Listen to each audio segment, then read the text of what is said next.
Welcome to the Politics Chicks podcast. I'm Monica Healy. And I'm Christy Branham. If you're new here, we are two politically outraged, community-minded women who believe in staying informed, staying hopeful, and swearing when necessary. Big news with an extra dose of humor and a few cuss words thrown in. This isn't about sound bites. It's about making space for real talk, real people, and a little bit of laughter along the way, because we all need that right now. So a quick preview of what's coming up today. What the CLUCK? News that made you say, are you kidding me?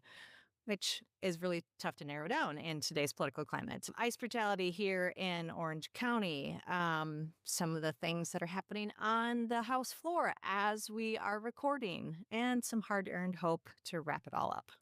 Well, Monica, let's get into it. All right. For those of you that are new here, I'm Monica Healy. I am a dual state resident. I have been in Minnesota for the last 29 years, but as of the end of April, I also have a home in California. So Christy and I are recording from long distance away. But I was recently back in Minnesota both for the No Kings rally and then last weekend when I was in Minnesota and then drove to South Dakota to clear out the last of my mom's things from her apartment.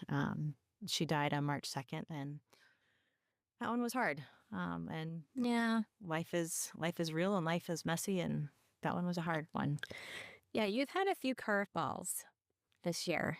2025 has been weird, and it's really weird having two homes. We were away from California for 2.5 weeks, and I got back here where I'm in California. And I sat in my car for a good minute before I could remember how to start it. I'll do it now.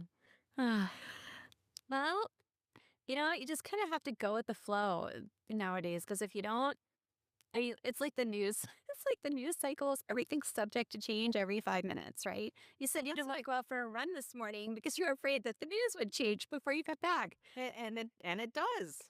It's every 5 minutes, yeah. We seriously had to go and re-edit our show. We have a show rundown for every show, so we know what we're going to talk about. We had to go in and re-edit it right before we started recording today because, some of the stuff we had in there is so yesterday that it didn't make any sense to leave it in there because the news cycles are changing so quickly. Well, Monica knows that this has been a rough couple weeks for me. I'm really struggling with food and eating with a dysautonomia issue that I have because I feel nauseous all the time. So my daughter has been making me sweet treats to try to ply me to eat. And I told her banana bread sounded really good. So she made banana bread and I got up our last Saturday morning and it was on the counter and I'm like, oh, she made me banana bread. That's so nice.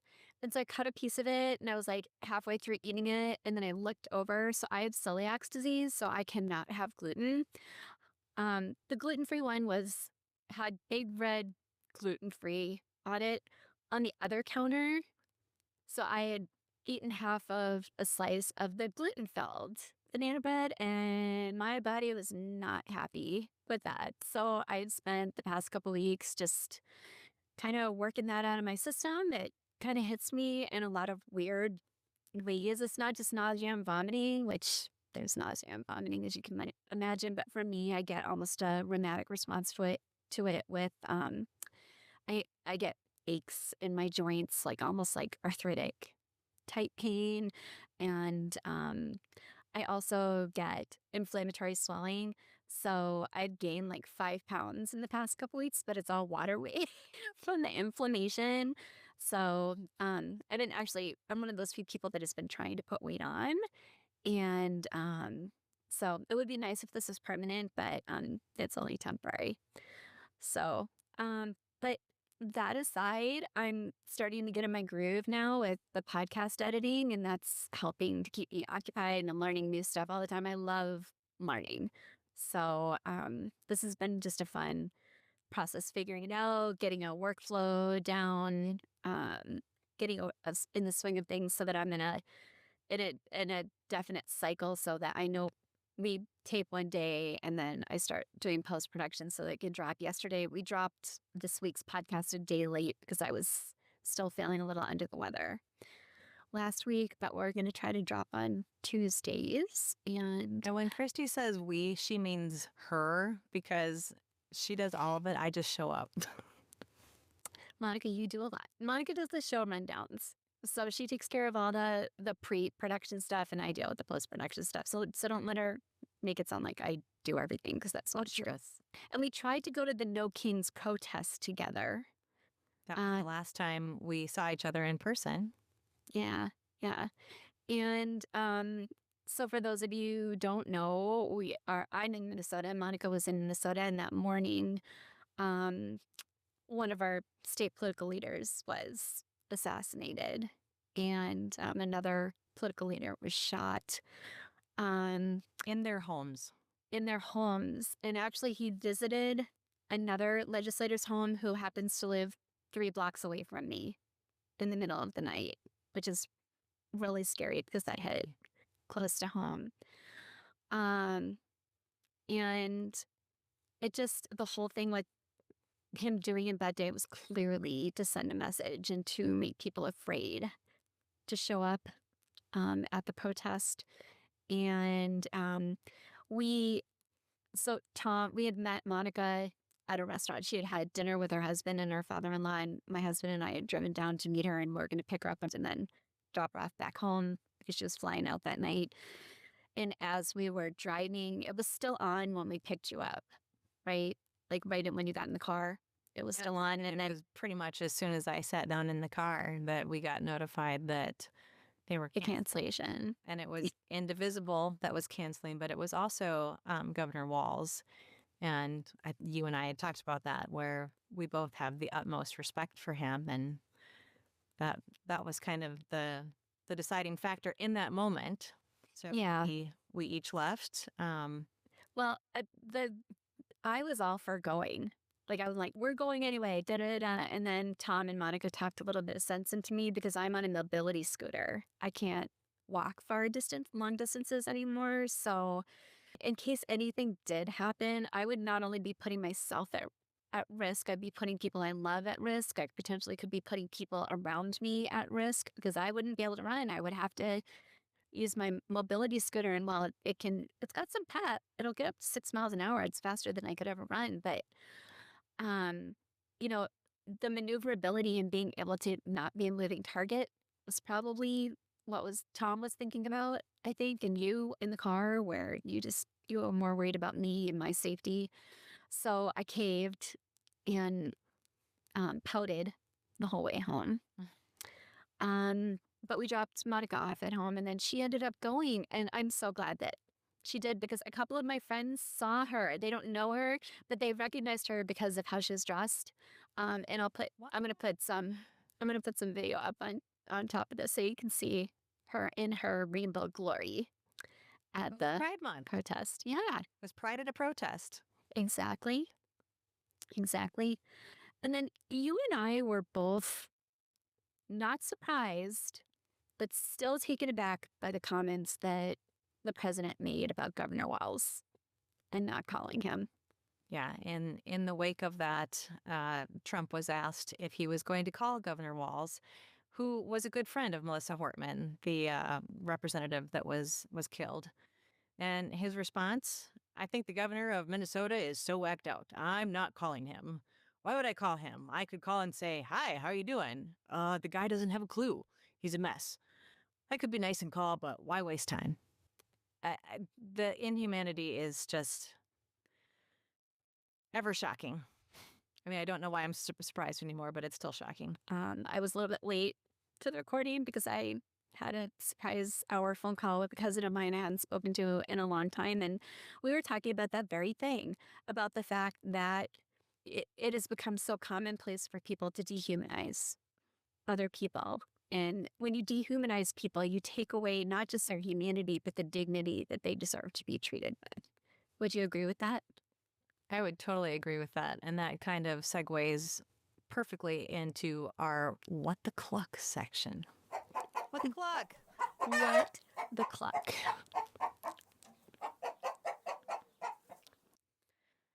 With the dehumanization that Christy was just talking about, we have what the right is calling Alligator Alcatraz, referring, of course, to the Alcatraz prison off the coast of California. But let's call it what it is. It's not Alcatraz, it's Alligator Auschwitz. And Trump visited this detainment camp built in the Florida Everglades, surrounded by swamps filled with alligators. It flooded yesterday. Did you see that? Yeah.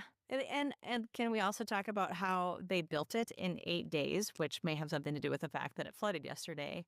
But as I've seen a meme going around, when they tell you that they can't, fund education and they can't provide health care, they can. They just choose not to. They built this camp in the Florida Everglades to house 5,000 migrants, 93% of which are not convicted of any violent crimes. Most of them have been here for years. They're hardworking people that contribute to our society. And this is how we are going to treat them. And Trump, with his dehumanization, talks about poisoning the blood of America and refers to these people as vermin. And in yet another dehumanizing moment, he's talking about teaching the prisoners to run from alligators And zigzagging. and zigzagging. So Yeah. here's a clip of that. Good morning. We're going out to Alligator Alcatraz. It's the East Coast version, and it should be very exciting, very good. Worked very hard on it with Ron and everybody, and I think it's going to be great. And then I'll be back here fighting for the bill, and I hear it's going okay. We'll move it along. But we'll be back here pretty early. And with the Alligator Alcatraz, the idea that it's all that he's liberated, that's case. They just that he's buying alligator or a snake. I guess that's the concept. This is not a nice business. I guess that's the concept. If snakes are fast, but alligators are, but we're going to teach them how to run away from an alligator, okay?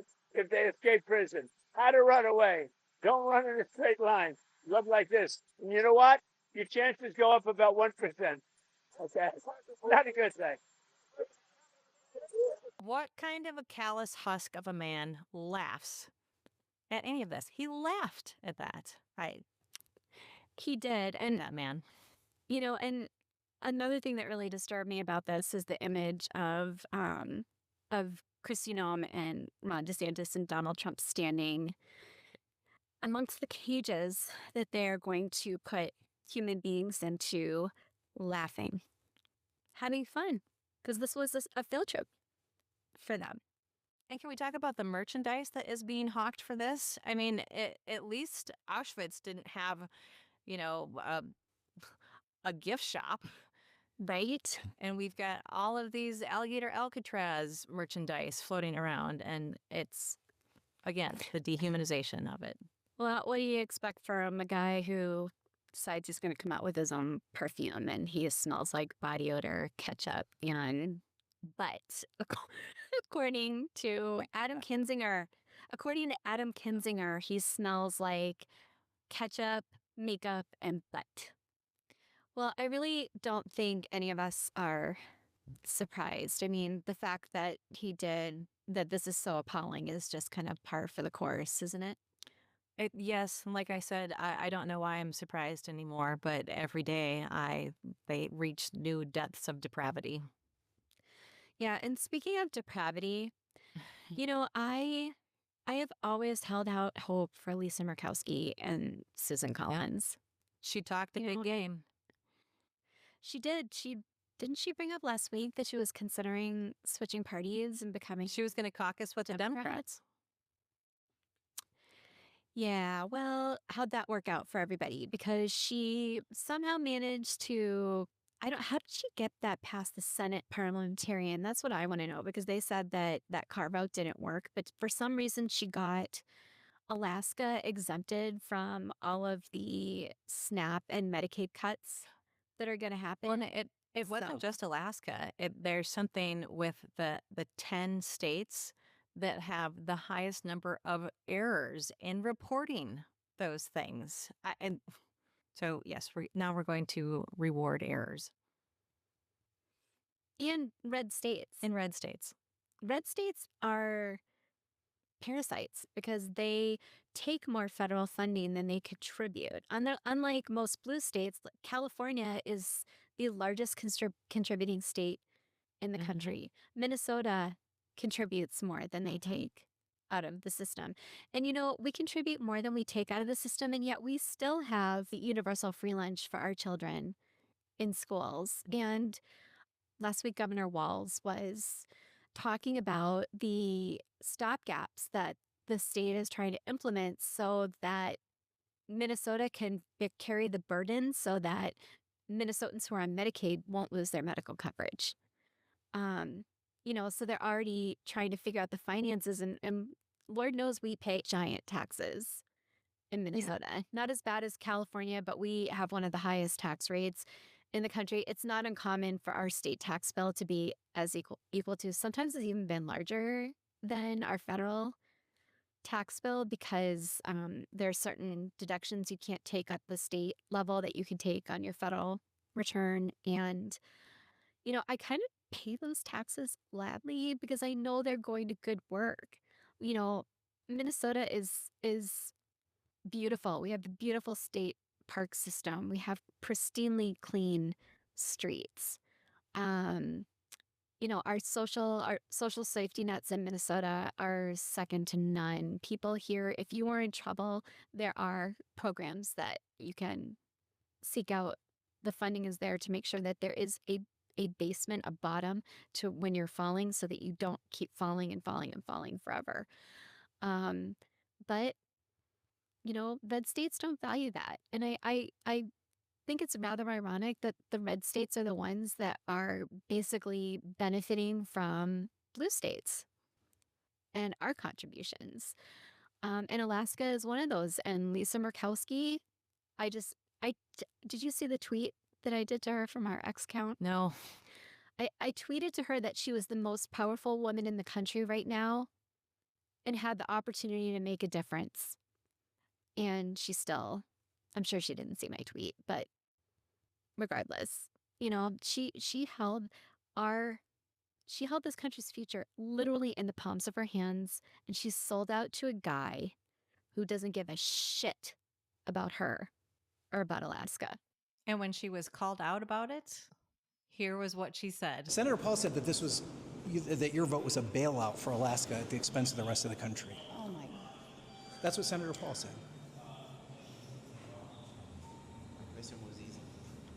Senator, we've got the... I didn't say it, ma'am. I'm just asking for your response. My response is I have an obligation to the people of the state of Alaska. And I live up to that every single day. I fight for my state's interests, and I make sure that Alaskans are understood. I work hard to take care of a state that has more unique situations, more unique people, and it's just different. And so when people suggest that federal dollars go to one of our 50 states in a, quote, bailout, I find that offensive. I advocated for my state's interests. I will continue to do that, and I will make no excuses for doing that. Do I like this bill? No, because I tried to take care of Alaska's interests. But I know that in many parts of the country, there are Americans that are not going to be advantaged by this bill. I don't like that. I don't like the fact that we moved through an artificial deadline, an artificial timeline to produce something, to meet a deadline, rather than to actually try to produce the best bill for the country. But when I saw the direction that this is going, you can either say, I don't like it, not try to help my state, or you can roll up your sleeves. Yeah, I'm sorry, Lisa, I don't feel sorry for you. And you deserve that awkward 10 seconds there and the guy saying, well, we're just telling you what we heard. You know, she deserved that. She knows that she looks like an asshole. And when she comes back and says that she regretted her vote and hopes that it doesn't pass when it goes back to the House, hello, you had your chance to vote no. And as we're recording this, Akeem Jeffries, I think, is going on hour 6 or 7 in the House. Is he still talking? Yes, I just checked. He is. Yeah, he's still talking in the House for 7 hours straight to delay this bill. And every minute of delay is another chance for somebody to call their representatives and speak out against it, because the power of the people is greater than the people in power. And we need to remember that and keep speaking out. Well, and I actually, not yesterday, the day before, I called Tom Emmer and Pete Stauber's offices and told them exactly what I think, and told them that if it is I pulled an Elon Musk and said, if it is the last thing I do on this earth, I will do whatever I can to contribute to the people who will be running against you next year for your seats. So I don't have a whole lot of money, but I would give whatever I could to their opponents or volunteer. I volunteered for Kelly Morrison's campaign. Unfortunately, I have the physical constraints, but I did a lot of writing for her. I wrote a couple letters to the editor for local newspapers, and I would be more than willing to do that. So if you're out there and you're listening and you will be running against Tom Emmer or Pete Stauber, yeah, because I'm good. I'm all in. So, and then Monica, I think you wanted to talk about the Narisco Barranco arrest and the raid in Orange County, which is not far from where you live. Actually. No, if you haven't heard the story, Narciso Barranco is a 47-year-old Mexican immigrant. He has been here since the 90s. He has no criminal convictions. He is the father of 3 U.S. Marines. So here's a man who came to our country who was so grateful that he instilled such a pride and love in his country that all 3 of his sons have served their country. They're willing to lay down their lives for our country. And a couple of weeks ago, he was working as a landscaper in Santa Ana, California, and 6 masked, I can't even say that they're federal agents, because who really knows who they are? Because they're masked. They are unidentified. Big agents, whoever they are, tackled this man. He is 5'7". Do we really need 6 people to tackle one 5'7" man that is working as a landscaper? And the video, well, just watch it.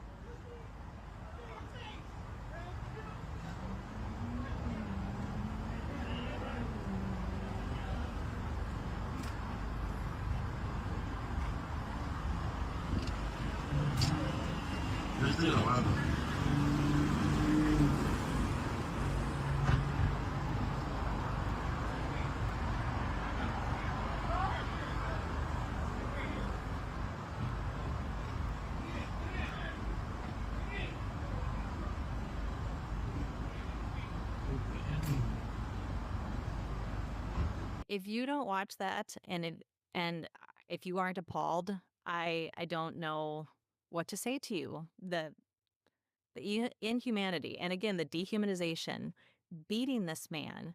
We treat our pets better than we are treating these people. And mind you, he's already been sprayed. As they're beating him, they previously had just sprayed him with pepper spray. And you can hear him crying out in pain. And in an interview later, his son got to see him days later, 4 days later. He's still in his bloody clothes. He had no medical attention. The agents dislocated his shoulder. He was in a room that he hadn't gotten the medical attention for his shoulder yet. And he was in a room with 70 other men and 1 toilet. And again, I say, we don't treat our pets this way.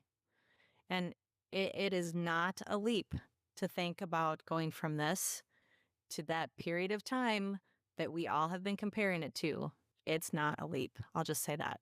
I'm working on an article right now that should be out in the next day or so about the final solution in Germany. And it was something that I studied. I took a whole class on the Holocaust in college. And it was something that I think I got PTSD from because I was having nightmares for months after looking at all the footage and things that we needed to see. And all the atrocities that happened there. And originally, these were not death camps. They were concentration camps, and people were rounded up much in the same way that they're rounding up black and brown people right now. Because it was a fascist society, they had to scapegoat someone. So the Jews were the scapegoats. And the first people that they rounded up were dissidents and intellectuals and people who were in opposition to the government. And the whole process of these turning into death camps evolved over a period of time because what happened was the German government found out exactly how expensive it is to round up, detain, and deport these people. Well, and I'm going to break in there because let's look at what is in this beastly bill. One big reason for the push to pass it right now is because the Department of Homeland Security has burned through all of their money. And this bill will boost their funding tenfold because of these horrid detainment camps and concentration camps. I mean, let's call it what it is. They're living in close quarters with inhumane conditions. It's a concentration camp. And the definition of a concentration camp is rounding up people who fit into a certain demographic. That is what a concentration camp is when they round up people in a demographic and they imprison them. That's why they're called concentration camps, because they're concentrating part of the population into that prison. So we're going to throw a whole lot of money at that. Yep. Yeah. And I just read an article the other day. 10% of the detainment deaths in the country right now for detainees has happened in Florida. Ugh. So think about that. Yeah. 10% of all the deaths in the country have happened in Florida detainment facilities. And the facility that was the Alligator Auschwitz was a non-bid deal. The private prison that went in there and did all this didn't have to bid on it. They just won the contract automatically. So I wonder if the guy who owns that is part of the Geo Group. The Geo Group, yeah. Yeah. Or he's owns a hell of a lot of crypto. That could be too. So the corruption is just astounding. It's astounding. And if you follow the money, it is just, it's black and white. And I just don't understand people who can't wrap their heads around that and understand exactly what's going on. And it's that kind of is a good segue to our next segment too, because it's hard to get accurate information, and there's so much misinformation and disinformation, and it's not like 50 years ago when the whole country tuned into Walter Cronkite, who was a trusted source, and he read the news and that was it. Now the news story gets lost because of all the misinformation, the disinformation, the bots, and the siloing. You don't listen to anything except for your source. So let's share with our listeners and our viewers some of our favorite news sources. One of our listeners, I like this. This is kind of like a game every time we do a podcast. Well, we started this. Jen, a listener, suggested that we think about which cabinet members we'd like to send to the moon. And we didn't have anything planned, and that was kind of fun. So we're going to give you each of us our top 3 reputable and reliable news sources. While it would be easy to turn it all off and tune it all out, it's never been more important to stay informed. And it's okay to take a break. Go take a walk, take a breath, take a beat, and then tune back in. And legacy media, sometimes referred to as mainstream media, is largely failing the public. 2 days ago, when the Senate passed the bill, I turned on NBC Nightly News, and the top 3 stories were the Diddy non-verdict because there hadn't been a verdict at that point, the weather, and beaches closing. And I was literally screaming at my TV because we had Alligator Auschwitz and the Senate passing the bill, and those were the top 3 stories. And outlets such as ABC News have bent the knee to Trump in order to face less pushback with their merger with Paramount, settling ridiculous lawsuits that would have easily been won. So, And CBS right, just selling out with 60 Minutes last week 16 million. They just handed over. to the Trump presidential. That doesn't exist. It doesn't exist yet. The same place they're going to park, Right. Monica. Oh, so Maybe they're just going to make the whole museum that goddamn plane. I mean, it is like a behemoth. the Flying Palace. It is. Oh my God. So here are our go-to sources. Christy, you want to go first? Sure. My first go-to source is The Bulwark. I love Sarah Longwell. I love JBL. I love Tim Miller. I love that I get a pretty good dose of George Conway on there. I like Mona Sharon. I actually have a different political background than Monica because I was a lifelong Republican up until 2016. And 2016 was the very first election that I didn't vote a straight Republican ticket. I think you and I talked about that. We both voted for Gary Johnson because I couldn't stomach either candidate. And since then, I have become, I'm not a registered member of either party. I'm an independent. Which you don't have to do in Minnesota, by the way. Yeah. Yeah. And when we do primaries, you just ask for whatever ballot you want. And I actually, in the primary, took the Republican ballot and voted. Did it so I could vote against Trump. And then I handed it to the guy, to the judge who was taking the ballots. And I looked at Tom and I'm like, take that, Donald Trump. It felt good to do that, even though it didn't really matter in Minnesota because we knew that Kamala Harris was going to get the nomination here. So especially with Tim Walz on the ticket. So, but yeah, I like the fact that the Bulwark does not, it's middle of the road. It's very much moderate in their commentary. A lot of them are still consider themselves to be Republicans. Adam Kinzinger is also done work with the Bulwark. So I like them because they are not far right. They're not far left. They're squat in the middle, and they think Trump should just go fuck himself. Same. All right, my top choice is Heather Cox Richardson. Heather Cox Richardson is a historian and a professor, and she lives in Maine. And I do not miss her nightly letters. She does a series called Letters from an American, and she does a great job of distilling the day's news and then throwing some history in for some context and relating things back to how we got here. And she cites all of her sources.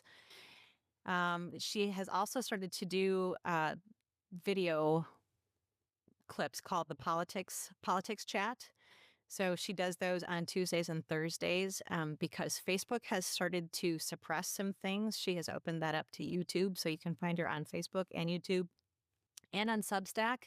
She does not have a paywall at all. Everything is free, and she is fabulous. She's my go-to. Yeah. She's a fellow history major in college because she is a history professor at Boston College. And fun fact, her husband is a lobsterman. Yeah. He literally works on a lobster boat in Maine. And I think that that's one of the things that makes her so likable because she is very much an intellectual. Her writings, I love her writing style. It's definitely a historian type writing style. But because she's a professor, she's just so well equipped to take complex ideas and the complexity of everything that is going on and boil it down and so that you're well informed but you're not overwhelmed.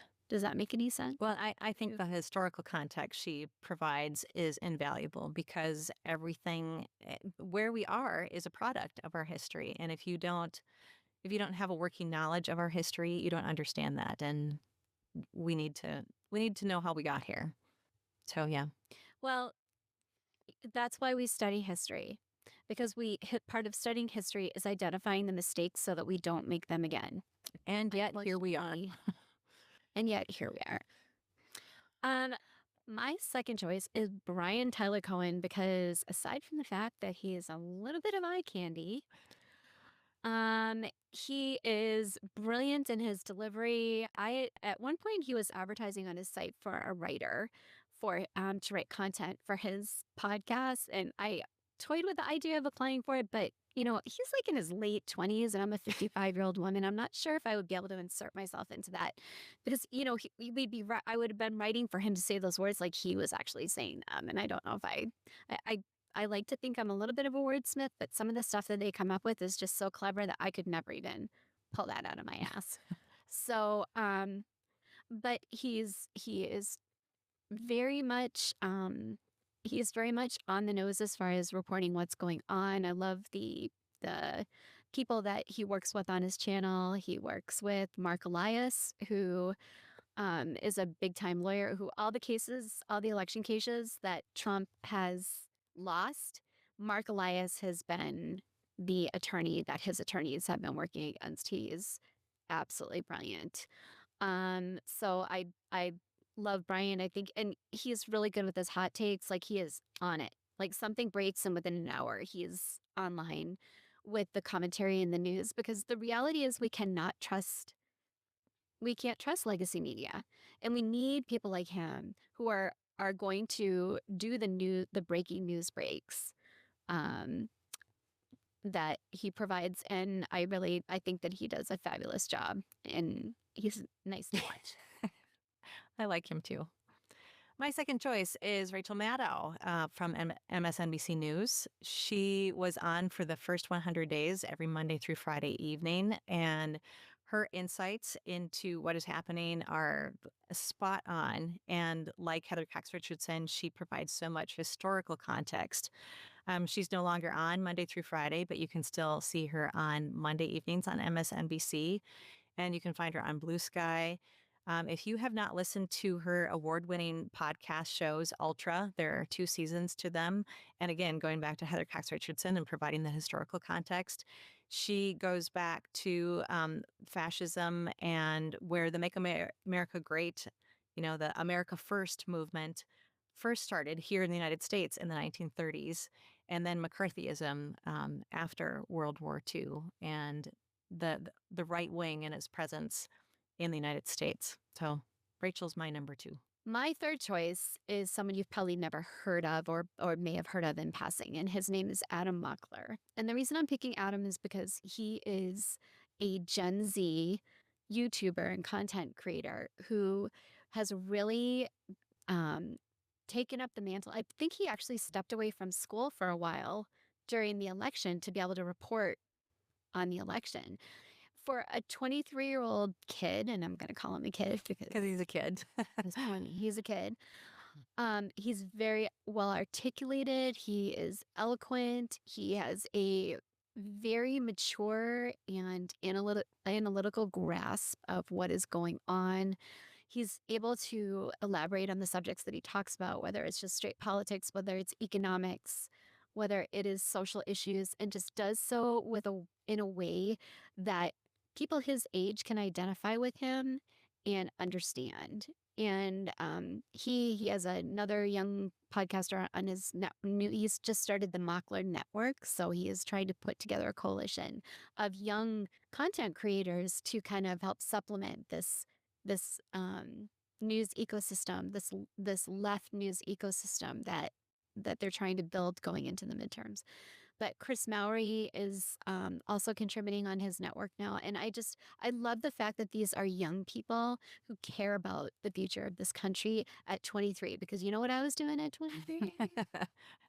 I was not worried about politics. Same. So, but I wasn't really worried about the future of our country either, to be honest. No, and things have changed a lot, and I think we all need to be worried about the future of our country, which is why we need to find some reputable news sources So my number 3 is the Daily Beans podcast. It's also a Monday through Friday podcast. It features Allison Gill, who is our age. She is a former Navy vet who also pens Mueller, She Wrote. She was pushed out of her job at the VA when she spoke out against the Trump administration in the first Trump administration. And her co-host is Dana Goldberg, who is a great comedian. She is hilarious. If you don't know her, follow her on Instagram. Throughout all of June, she had the Gay of the Day. I learned so much about the LGBTQ community and people that had huge influence. Alan Turing and Jim Obergefell and so many others that I didn't even know. So Daily Beans, Allison Gill and Dana Daily Goldberg. Beans. Daily Beans. And I love the fact that they also are able to put out a podcast daily. I wish Monica and I could do that. I just don't have a professional editor. Well, they only do audio. So I think, Yeah. plus they have producers, so there's that. Yeah. I don't know. We could look at doing just audio podcasts to supplement and clean, and do. That'd be easier. Like that going forward. Yeah. Fortunately, both Monica and I are basically retired and not working in the workforce anymore. So we're fortunate that our schedules are a little bit more flexible than the average person. But I really think we need to give an honorable mention to Midas Touch Network, because Midas Touch last month beat Fox for national viewership. They have over 5 million followers. They reach 200 million people every 2 to 3 days via their network. And the reason I know that is because someone shared that on Fox News, and the Fox hosts looked like they're about to crap their pants when someone said that. So Ben Meiselas was actually a civil rights attorney, and he represented Colin Kaepernick when he was going through some legal issues with his choice to take a knee. I did not know that about Meiselas. Yeah. And his brother Brett is an Emmy Award winning tech person. I'm not quite sure. I think he does production work. But he's won an Emmy for his work. And Jordy works for a marketing company, I think, is what he does. Although I kind of suspect he may have actually left that job and is working full time. But those 3 brothers started this network to kind of fill a need, because the reason that the left is struggling so much to propagate information is because the right have a very unified, cohesive news ecosystem. And that information silo with all these conservative networks, so not just Fox News, but we've got the online networks, right? So we've got Newsmax, we've got OAN, yes. And then we have, I don't even want to call them journalists. So Joe Rogan did a lot. I mean, he's sort of flipping his opinions now, but he has a big platform. Yeah, and I would venture to say that Joe Rogan is one of the reasons why Trump got a leg up in that election. But then we've also got other podcasters out there like Tim Pool, and these people have millions of followers on YouTube. And if you want to read some scary, blatantly racist, misogynistic bullshit, go watch Benny Thompson. I don't know how his wife puts up with him. Let's not watch them. I really don't. Let's not. No. And Charlie Kirk with Turning Point USA. Charlie Kirk is younger, and he's done, I don't want to give him props for doing a really good job, but he's done a very good job rounding up young, uncollege educated men. Recently, he said he gave advice at Turning Point. Did you see the advice he gave to the women in the audience? Someone asked him a question. No. He said that women should go to college, but with the intention of getting an MRS. Right? So, I mean, when we were in college, you were told to go to school to get your MRS. I didn't. I got married at 30, but I kind of thought that that had fallen to the wayside and women were going to college because they are intelligent and offer society much more than just being mothers. Being a mom's important. I mean, you and I are both mothers. We both have 3 kids, right? I wouldn't trade being a mother for anything. The 4 days that are most memorable to me are the day that I married my husband and the day all 3 of my kids were born. And I was fortunate that I could be a stay-at-home mom and raise my kids. And I don't regret that at all. Um, but I think when women take themselves and we put ourselves into that single cubby, it really stifles who we are as human beings, and it devalues us because we have way more to offer than just being gestational devices and milking machines. You know what I mean? Which is why my top 3 choices were all women. We had to have we needed to have, equal representation. Well, and I'll throw out another honorable mention. And you talked about Adam Mockler being part of Gen Z. I'll throw out an honorable mention to Aaron Parnas. He's another one who is always on top of things, and you can get up to the minute news updates from him. So, Do you know who his dad is? no, Lev Parnas. what? I did not know that. I was 2 days ago, years old, when I found out that Aaron Parnas is Lev Parnas' son. Wait, I did read that. I read that a couple weeks ago. I love him. I love watching his commentary. He looks like his father. Like if you look at Lev Parnas and you look at him, and that's another one. Rachel Maddow made a fabulous movie involving Lev Parnas and the whole the role he played in From Russia with Love, Russian, right? Yep. And he was kind of like that gateway to Russian influence in our elections. Yeah. Actually, and he went to jail for it too, and then he flipped on Trump. Yep. So if you get a chance to watch From Russia with Love, do it. It's so well done. It is just, I think, is this the second film that Rachel Maddow put out? I think she put out another. I don't remember. She does such a good job as a producer. I mean, it is riveting to watch this whole thing. And when you hear his commentary about what's going on in the back rooms with Rudy Giuliani being stinking drunk all the time and all the things that Trump said that you were like, holy shit. Like this was, if the American public knew what was going on in those back rooms back then, he would not have been reelected. And that just affirms the need to have reliable news sources. So go seek out those independent journalists because, as we mentioned, legacy media, mainstream media is not giving us the information that we need. So find your favorite source and stick with it. And support them. Exactly. Yeah, both Heather Cox Richardson and the Daily Beans do not have paywalls, but because I find such value in them, I do subscribe. I am a paid subscriber because it's valuable to me. Yes.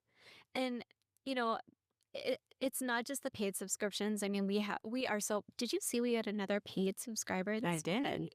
From our podcast yesterday. We don't push the paid membership so much because for us, this isn't about the money. And what little money we do generate from our paid subscribers goes to cover our overhead costs. You would be surprised to find out how much it actually costs for us to do these podcasts.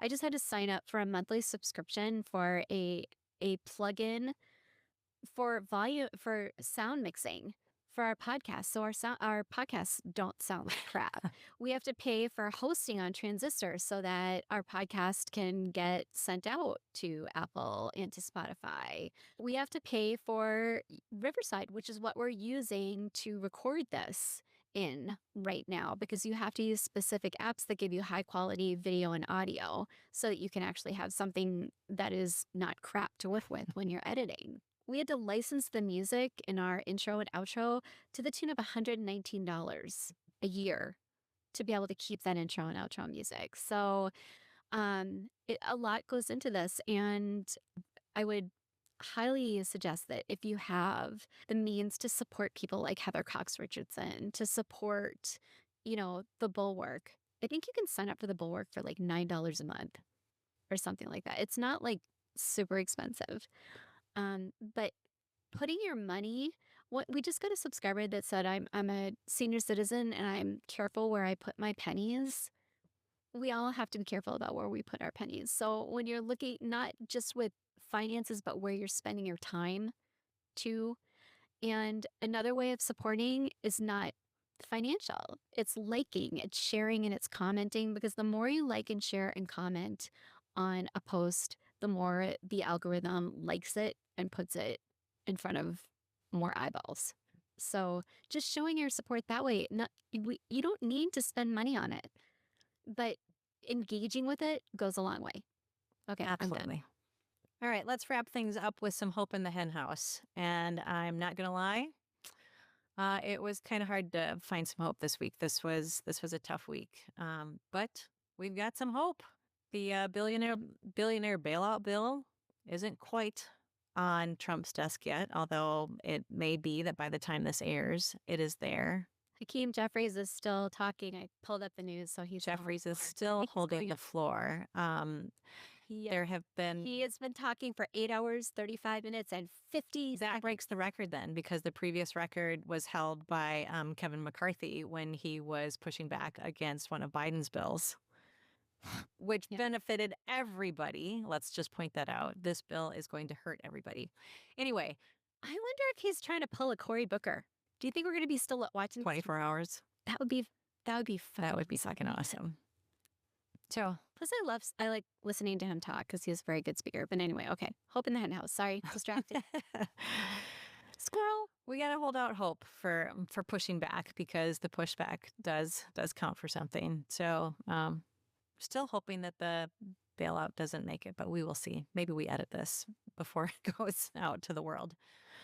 Mamdani winning the primary. Yes. Democratic candidate for the New York City mayor, beating out favored former Governor Andrew Cuomo, who, while he has disputed the charges, has been accused of some sexual predation. Mamdani cut through the noise. He had to resign from being governor. Right. Yeah. And now he wants to be the mayor of New York. What he suddenly has like lost that check mark next to his name, sexual, philanderer.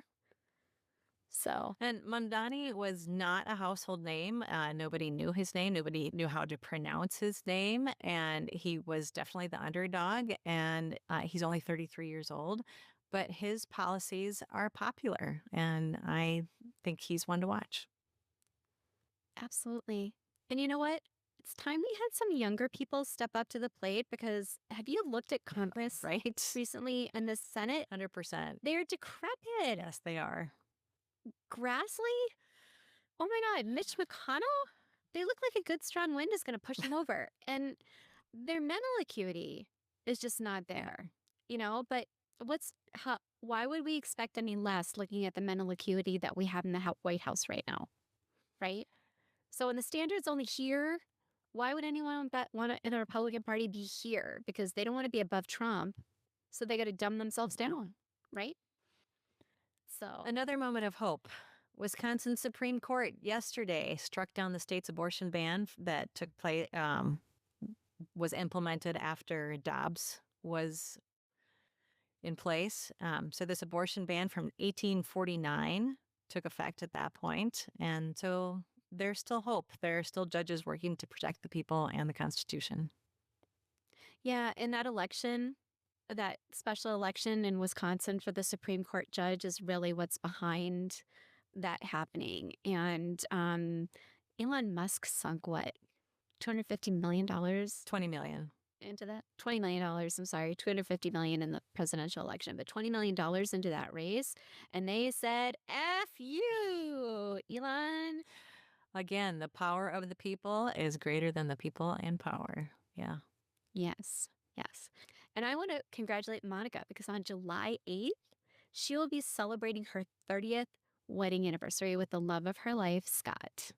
So, and seeing these two together, it's cuteness.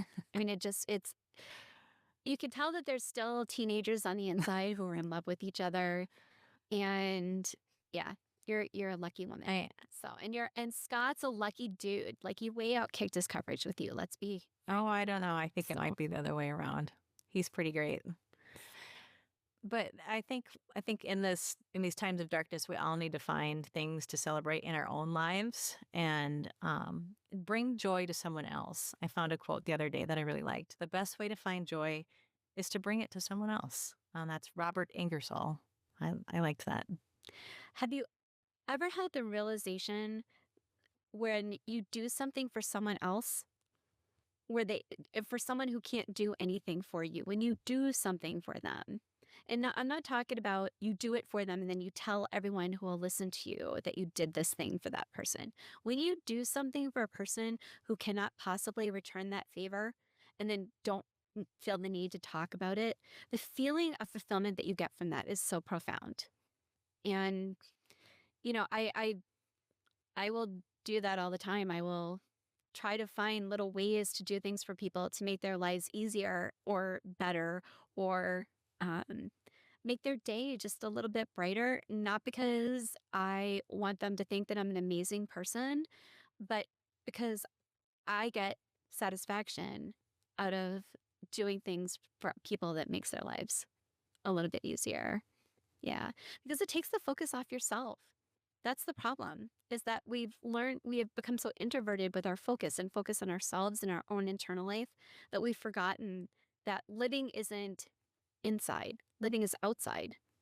And we're all actors on a stage. And being in a theater family, I got to tell you, the actor that everybody else hates on the show is the prima donna, or the one who has to be the center of attention the entire time. Those are actresses and actors that get blackballed from theater. Trump. Yeah. So we need to find that hope. We need to find that joy, and find it wherever you are. Sometimes hope looks like policy wins. Sometimes it looks like a chicken in sunglasses. Yep. Yep. And I think it's important too. I wrote an article last week about making art for art's sake. And, in addition to writing, and now I can add podcaster to my little, job roles or whatever this is. I'm an artist, a visual artist, and I have really struggled in the past 9 months or so, 6 months or so, 6 to 9 months, mostly since the election. Let's just say mostly since the election. I've really struggled to make art and to spend time and energy putting it into the creation process, because I feel like I should be doing something else. I should be writing about what's going on. I should be talking to people about what's going on. I should be constantly in a state of resistance and doing everything I can on social media and everywhere else, resisting this. And that is not a very good place to be. And the realization that it is healing, and it's also replenishing for you to express creativity in whatever way works for you. It just happens to me, I enjoy creating visual pieces of art. But, whether it's music, Monica was a music teacher, and she's a very talented musician and a singer. And she was in a choir here in Minnesota. She's going to be starting in a choir in California in the fall, right? Yeah, and I do miss that. And I really miss my children's choir. But the other thing is our pets. Oh yes. You might have noticed the Easter egg in the last podcast that we did with Rigby. We had to actually stop the recording of this podcast several times because my dogs were barking at nothing. I've got little Alfredo asleep behind me, and he was digging back there, and you could hear his little paws on the mic. But just having those pets, and Monica was actually like loving on Rigby when I got on. Well, she was like right here. Animals bring so much to our lives. Pets bring so much to our lives. And, I heard a quote the other day that just really stuck with me. A pet is your best friend for as long as they live, which sadly we almost always outlive our pets unless we have a parrot or a tortoise, right? But you are your pet's best friend for their entire life, Yeah, that's very true. right? So go pet all the dogs and pick the flowers and paint the picture and sing the song and do things that bring you joy. Do all the things that bring you joy. You know, we're living in times where joy is a commodity, right? We need to start making it a priority again to find those things that bring us joy, because I think a lot of us have put a lot of that on hold because we just of the uncertainty of things. That life is going to go on and your days on earth are numbered. So you can choose to do what you choose to do with them, but doing things that bring you fulfillment and joy, I think far outweighs all the anxiety that we're living in 24/7. All right. Do you have any final thoughts, my friend? You know, the news is a flood of awful, right? It's a fire hose. It's constantly like we're just trying to drink out of that fire hose for as quickly as we can. But I think what we're trying to build with this community is kind of like a raft where anyone is invited. It's like a lifeboat. And we're inviting you to join us in this lifeboat so that we can try to rise above what's going on and not be drowned in it. And we hope you do join us in the community that we're building. And if you're finding meaning in the stories that we're sharing, if something moves you, challenges you, makes you see the world a little differently, please like, comment, and share. As Christy mentioned, that helps it get in front of more eyes and goes miles in helping us growing this amazing community. Yes, and follow us everywhere at the Politics Chicks. We're on Substack, Blue Sky, Threads, Instagram, TikTok, and Facebook. Thank you for being a part of our community, and keep shining your light so we can find each other in the dark. And remember, we're stronger together.